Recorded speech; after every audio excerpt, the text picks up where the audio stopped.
ဟိုနေ့ကကျွန်တော်ရဲ့ page မှာ comment လေးတစ်ခုတွေ့ပါတယ်နော်သူက trading လုပ်ရင် forex trading လုပ်ရင်ငွေ3000လောက်ရှုံးရတယ်ပေါ့နော်သူတငယ်ချင်းတွေလည်းတချို့က4000လောက်ရှုံးတယ်တချို့က1000ရှုံးရတယ်ဆိုတော့ trading ဆိုတာကြားဖြန့်လာပေါ့လေနော်လာပြီးတော့ comment ရေးတဲ့လူကအကောင့်အစစ်နဲ့ဖြစ်လဲဖြစ်မယ်နော်တခြားရည်ရွယ်ချက်ရှိနေဖြစ်မယ်ကျွန်တော်ကတော့ trading ကကြားဖြန့်နဲ့မတူဘူးထင်ပါတယ်ကြားဖြန့်ဆိုတာ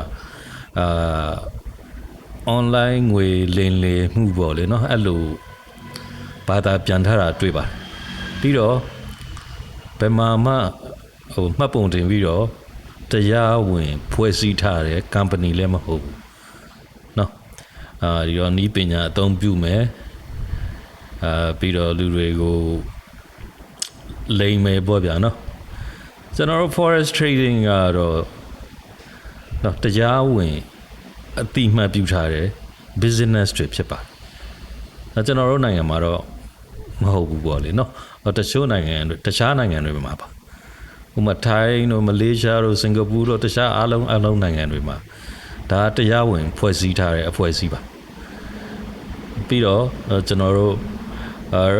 regulated အဖွဲ့တွေကသူတို့ကို audit လုပ်နေတာပေါ့လေနော်အဲ့ဒီအဖွဲ့အစည်းတွေကလာပြီးတော့ဒါမှန်မှန်ကန်ကန်ဆောင်ရွက်မှုရှိမရှိဆိုတာကိုသူတို့ပွင့်လင်းလင်းဒါပူးပေါင်းဆောင်ရွက်တဲ့ business တွေပါနော် forex ကို trade လုပ်တဲ့အခါရှုံးတယ်ဆိုတာကတော့ဒါမဆမ်းပါဘူးနော် 90% သောလူတွေရှုံးတယ်ဆိုတိုင်းအဲ့ဒီစီးပွားရေးကို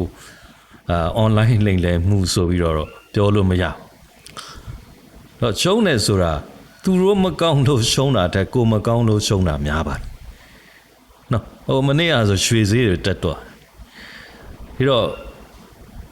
လူတိုင်းနိုင်လားနော်အကောင့်ပြုတ်သွားတဲ့လူတွေလည်းအများကြီး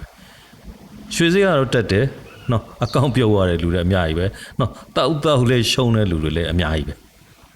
နိုင်တဲ့လူတွေလည်းအများကြီးပါပြီးတော့ရှုံးတယ်မရှုံးဘူးဆိုတာက forex မှာကိုယ်နဲ့ဆိုင်ပါတယ်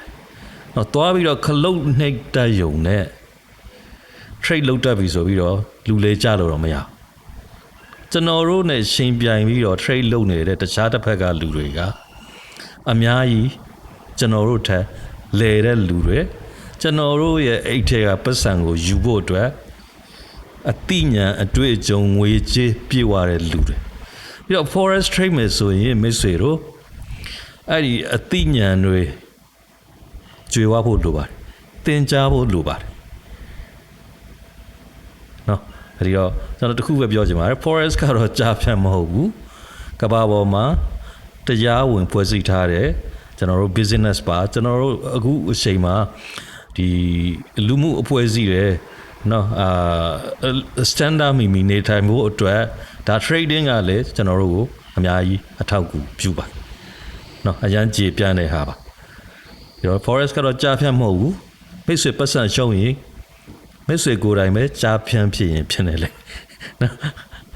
ဒါပဲပြောတာပါနော်နည်းနည်းလေးလာပြီးမှလောက်ကြပါကျေးဇူးပါ